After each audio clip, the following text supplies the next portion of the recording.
एक तरफ जहां नीतीश कुमार आगामी लोकसभा चुनाव में विपक्ष को एकजुट कर बीजेपी को 100 सीट के नीचे समेटने का दावा कर रहे हैं, लेकिन वहीं दूसरी तरफ नीतीश से अपनी ही पार्टी नहीं संभल रही। बीजेपी ने जेडीयू विधायक को अपने पाले में कर नीतीश कुमार को पूरी राज्य इकाई भंग करने पर मजबूर कर दिया। चलिए पूरा मामला आपको बताते हैं। दरअसल नीतीश कुमार की पार्टी जेडीयू ने नागालैंड में एक सीट जीतने में कामयाबी हासिल की थी, लेकिन नीतीश के जीते हुए विधायक ने बिना शर्त बीजेपी को समर्थन दे दिया, जिसके बाद जेडीयू एक्शन में आई और पूरी राज्य इकाई को भंग कर दिया। हमारी पार्टी जनता दल यूनाइटेड नीति और सिद्धांतों पर चलने वाली पार्टी है। हम चुनाव में आदरणीय नीतीश कुमार जी के चेहरे पर जाते हैं, तब जाकर जनता हम पर भरोसा करती है। नागालैंड में चुनाव संपन्न हुए, वहां की मतदाता मालिकों ने हमारे एक उम्मीदवार को जिताकर विधानसभा भेजा, लेकिन खबरें सामने आ रही है कि हमारे जीते हुए विधायक ने भाजपा को समर्थन देने का ऐलान किया है, जो पार्टी की नीतियों के खिलाफ है।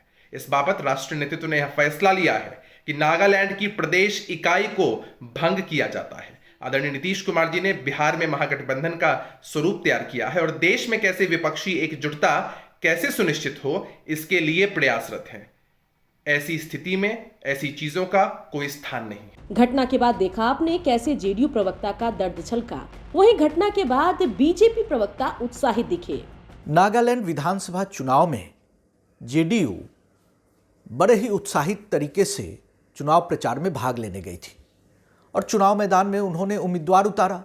लेकिन दिलचस्प ये है कि राष्ट्रीय मंसूबा पालने वाली पार्टी जेडीयू को एलजेपी से भी कम सीटें और एलजेपी से भी कम प्रतिशत में वोट आए। और यही नहीं, जेडीयू के जो एकमात्र विधायक जीते, उन्होंने अपने पार्टी हाईकमान को, शीर्ष नेतृत्व को बताए बिना अपना नाता पार्टी से तोड़ लिया और भारतीय जनता पार्टी गठबंधन को समर्थन कर दिया।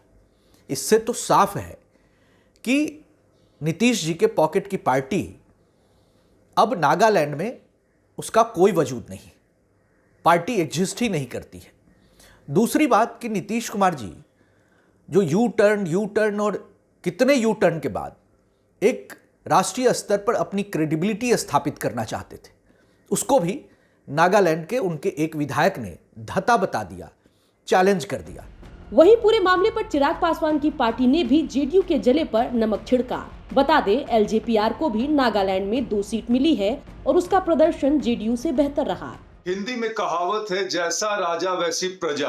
इसका संबंध नीतीश कुमार जी और उनके नेताओं से है। जैसे नीतीश कुमार जी अपनी सहूलियत के लिए पलटी मारते हैं, वैसे ही उनके कार्यकर्ता और नेता भी पलटी मारते हैं।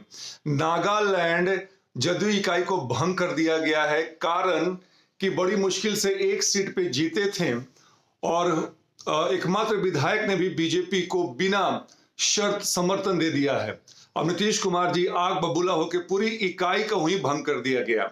बताते चले कि महीना भर पहले केवल प्रदेश अध्यक्ष को छोड़ के सारे कार्यकर्ता हमारी पार्टी लोक जनशक्ति पार्टी रामविलास में शामिल हो गई थी, जिसका नतीजा नीतीश कुमार जी ने अभी जो हाल के चुनाव हुए हैं उसमें देखा है, जहां पे मात्र 3.2% वोट उनको आए थे। अरे अभी भाई तो शुरुआत है, देखिएगा जैसे जैसे 24 और 25 नजदीक आता जाएगा, वैसे वैसे इनकी पार्टी में पलटने की और पलायन की जो कवायद है वो चालू हो जाएगी।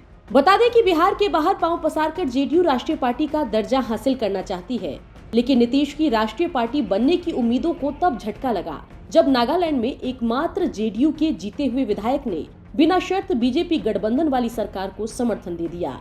चलिए अब देखना होगा कि नीतीश कुमार पूरे मामले पर बीजेपी द्वारा दिए गए झटके से कैसे उबरते हैं। ब्यूरो रिपोर्ट, बिहार तक।